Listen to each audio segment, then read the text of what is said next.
قابل احترام اور لائق تعریف حضرات علماء کرام، معزز سامعین کرام اور ہمارے نوجوان ساتھیوں اور ہماری ماؤں اور بہنوں، اللہ تبارک و تعالیٰ کا ہم پر آپ پر بہت بڑا احسان ہوا کہ اللہ تبارک و تعالیٰ نے ہمیں اور آپ کو اس بابرکت پروگرام میں شرکت کرنے کی توفیق عطا فرمائی۔ اللہ تبارک و تعالیٰ ہماری اس شرکت کو اور ہمارے اس پروگرام کو قبول فرمائے۔ اور سب سے پہلے میں اپنے ان نوجوان ساتھیوں کو مبارکباد دینا چاہتا ہوں کہ جن کی محنتوں اور کاوشوں سے آج یہ پروگرام منعقد ہوا ہے، کہ اللہ تبارک و تعالیٰ ان کی محنتوں کو قبول فرمائے، ان کی کاوشوں کو قبول فرمائے، اور اللہ تبارک و تعالیٰ ان کی عمر میں ان کے کاروبار کے اندر خیر و برکت عطا فرمائے۔ میرے محترم بزرگوں دوستو، اللہ تبارک و تعالیٰ نے ہم پر اور آپ کے اوپر بے شمار انعامات فرمائے ہیں۔ اللہ تبارک و تعالیٰ نے ہمیں اور آپ کو بے انتہا نعمتیں عطا فرمائی ہیں، بے بہا نعمتوں کی بارش کی ہے۔ اگر ہم اللہ کی ان نعمتوں کو گننا چاہیں یا شمار کرنا چاہیں، ان کا احاطہ کرنا چاہیں تو نہیں کر سکتے۔ وَإِن تَعُدُّوا نِعْمَةَ اللَّهِ لَا تُحْصُوهَا، کہ اللہ تبارک و تعالیٰ نے جو ہمیں نعمتیں عطا فرمائی ہیں، اللہ تبارک و تعالیٰ نے جو ہمیں انعامات دیے ہیں، اگر ہم ان انعامات کا احاطہ کرنا چاہیں، ان نعمتوں کو گننا چاہیں تو نہیں گر سکتے۔ اللہ تبارک و تعالیٰ نے ہمارے اوپر بہت احسانات اور انعام فرمائے ہیں۔ اللہ نے سب سے بڑا جو ہمارے اوپر انعام فرمایا ہے وہ یہ کہ اللہ تبارک و تعالیٰ نے ہمیں ایمان والا بنایا اور مسلمان کے گھر میں پیدا فرمایا۔ یہ اللہ تبارک و تعالیٰ کا بہت بڑا انعام ہے، یہ اللہ تبارک و تعالیٰ کی بہت بڑی دولت ہے جو اللہ تبارک و تعالیٰ نے ہمیں بغیر کسی مطالبے کے عطا فرمایا۔ اس کے لیے ہم نے اللہ تبارک و تعالیٰ کے دربار میں کوئی سفارش نہیں کی، کوئی مطالبہ نہیں کیا، لیکن اس کے باوجود اللہ نے ہمارے اوپر رحم فرمایا، کرم فرمایا، اور اللہ تبارک و تعالیٰ نے ہمیں ایمان جیسی عظیم دولت سے نوازا۔ بہت سارے انعامات فرمائے، ان میں سے ایک دوسرا اللہ تبارک و تعالیٰ نے ہمارے اوپر یہ انعام فرمایا کہ ہمیں آقا انعامدار جناب محمد عربی صلی اللہ علیہ وسلم کی امت میں پیدا فرمایا۔ اللہ تبارک و تعالیٰ نے اس نبی کو امت میں پیدا فرمایا جو نبی سب سے اعلیٰ ہے، جو نبی سب سے افضل ہے، جو نبی سب سے حسین ہے۔ اللہ تبارک و تعالیٰ نے ہمیں اور آپ کو آقا انعامدار صلی اللہ علیہ وسلم کی امت میں پیدا فرمایا، جس امت میں پیدا ہونے کے لیے اللہ کے جلیل القدر حضرت موسیٰ علیہ السلام جیسے پیغمبر نے دعا فرمائی ہے۔ حضرت موسیٰ علیہ السلام نے جب تورات کے اندر امت محمدیہ کے فضائل پڑھے، اس کے اوصاف پڑھے، تو اللہ تبارک و تعالیٰ سے دعا گو ہوئے اور کہنے لگے کہ اللہ آپ نے ہمیں جلیل القدر پیغمبر بنایا ہے، ایسا کیجئے کہ جو یہ امت آنے والی ہے، جو بہتر امت ہے، اے اللہ یہ امت کو ہمارے نصیب میں، ہمارے مقدر میں لکھ دیجئے۔ اللہ تبارک و تعالیٰ نے فرمایا نہیں، یہ امت تو میں اپنے نبی کو دے چکا ہوں، ایسا نہیں ہو سکتا۔ تو حضرت موسیٰ علیہ السلام دوبارہ اللہ تبارک و تعالیٰ سے عرض کرتے ہیں اور کہتے ہیں کہ اللہ اگر یہ نہیں ہو سکتا ہے تو کم از کم ہمیں اس امت کے اندر پیدا فرما دیجیے۔ میرے محترم بزرگوں دوستو، یہ امت بہت ہی افضل امت ہے، یہ امت بہت ہی بہتر امت ہے۔ اللہ تبارک و تعالیٰ کے سامنے یہ امت جب دعا کے لیے ہاتھ اٹھاتی ہے، اللہ فرماتے ہیں کہ اس امت کے ہاتھ نیچے نہیں آنے پاتے ہیں، اور ہم اس کی دعاؤں کو قبول کر لیتا ہوں، اور میں اپنی امت کی ایسے مدد کروں گا جیسے ہم نے نبیوں کی مدد کی ہے۔ میرے محترم بزرگوں دوستو، ذرا سوچو کہ اللہ تبارک و تعالیٰ نے ہمارے اوپر کتنے انعامات فرمائے ہیں، اگر ہم انعامات کا احاطہ کرنا چاہیں تو نہیں کر سکتے۔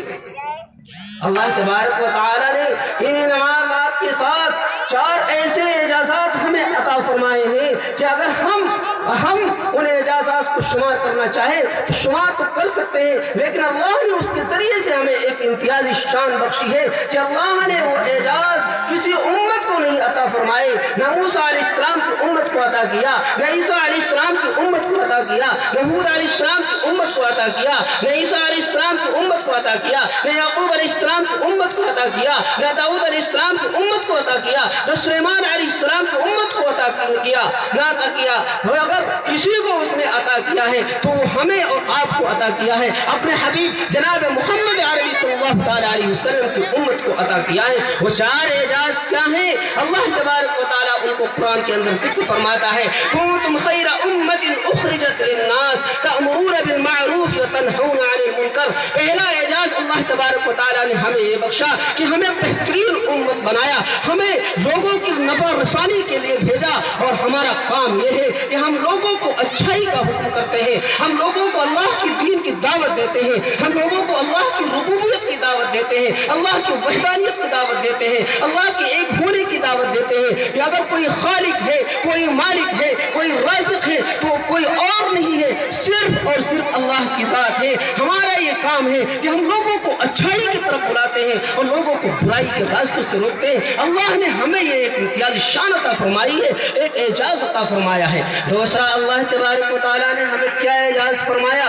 قرآن کے اندر فرمایا وَكَذَلِكَ جَعَلْنَاكُمْ أُمَّةً وَسَطًا۔ اللہ تبارک و تعالیٰ نے ہمیں اور آپ کو ایک معتدل امت بنایا۔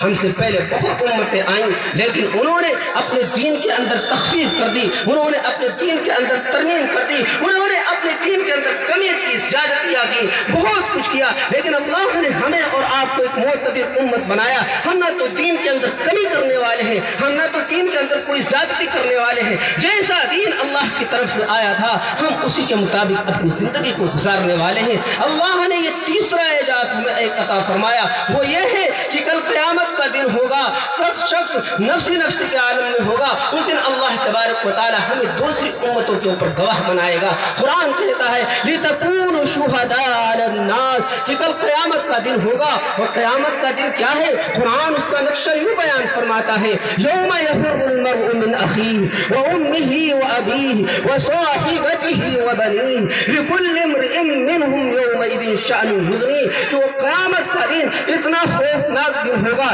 جس دن کوئی کسی کا پرسان حال نہ ہوگا، ہر شخص نفسی نفسی کے عالم میں ہوگا، ہر ایک دوسرے کے بھاگتا پھرا ہوگا، باپ اپنے بیٹے سے بھاگے گا، بیٹا اپنے باپ سے بھاگے گا، بیوی اپنے شوہر سے بھاگے گی، شوہر اپنے بیوی سے بھاگے گا، کوئی کسی کا پرسان حال نہ ہوگا۔ دوسری جگہ قرآن یہ بیان فرماتا ہے یا ایھا الناس اتقوا ربکم ان زلزلۃ الساعۃ شیء عظیم یوم ترونها تذهل كل مرضعة عما أرضعت وتضع كل ذات حمل حملها وترى الناس سكارى وما هم بسكارى ولكن عذاب الله شديد۔ وہ اتنا ہولناک دن ہوگا، اتنا خوفناک دن ہوگا کہ ایک ماں اپنے بچے کو دودھ پلا رہی ہوگی، اس بچے کو وہیں چھوڑ دے گی۔ ذرا سوچو ایک ماں اس دنیا کے اندر اپنے بچے سے کتنا محبت کرتی ہے، اگر بچہ ذرا پریشان ہو جاتا ہے تو ماں تڑپ جاتی ہے، اگر بچے کو بخار آ جاتا ہے تو ماں بے چین ہو جاتی ہے،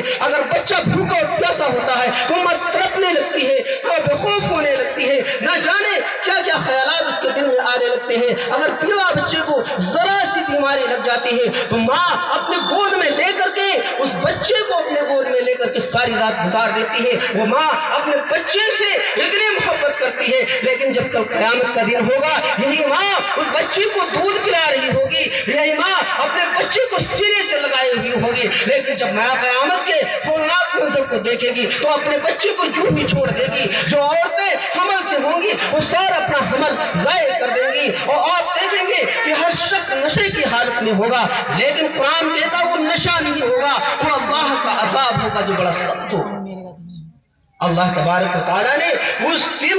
کے لیے ہمیں گواہ بنایا ہے کہ جب اللہ تبارک و تعالیٰ ساری امتوں کو جمع فرمائیں گے اور وہ امتیں اپنے نبیوں کا انکار کریں گی، وہ اللہ کے دربار میں کہیں گے کہ اللہ یہ تیرا پیغام ہمارے پاس لے کر نہیں آئے تھے، اے اللہ آپ نے جو انہیں پیغام دیا تھا وہ پیغام ہم تک نہیں پہنچایا تھا، وہ گواہی دیں گے، وہ انکار کریں گے، تو اللہ تبارک و تعالیٰ ہمیں گواہ کے طور پر ہمیں گواہ کے طور پر وہاں پیش فرمائیں گے۔ قرآن کہتا ہے لِتَكُونُوا شُهَدَاءَ عَلَى النَّاسِ اس دن ہم گواہی کے طور پر پیش کیے جائیں گے۔ اللہ تبارک و تعالیٰ نے یہ تیسرا اعجاز ہمارے عطا فرمایا جو دوسری امتوں کو نہیں عطا فرمایا۔ ایک چوتھا اعجاز اللہ تبارک و تعالیٰ نے ہم عطا فرمائے، وہ کیا ہے؟ هُوَ اجْتَبَاكُمْ اللہ تبارک و تعالیٰ نے سارے انسانوں میں سے ہمیں چن کر کے، اللہ تبارک و تعالیٰ نے ہمارے انسانوں سے ہمیں نکال کر کے اپنے پیار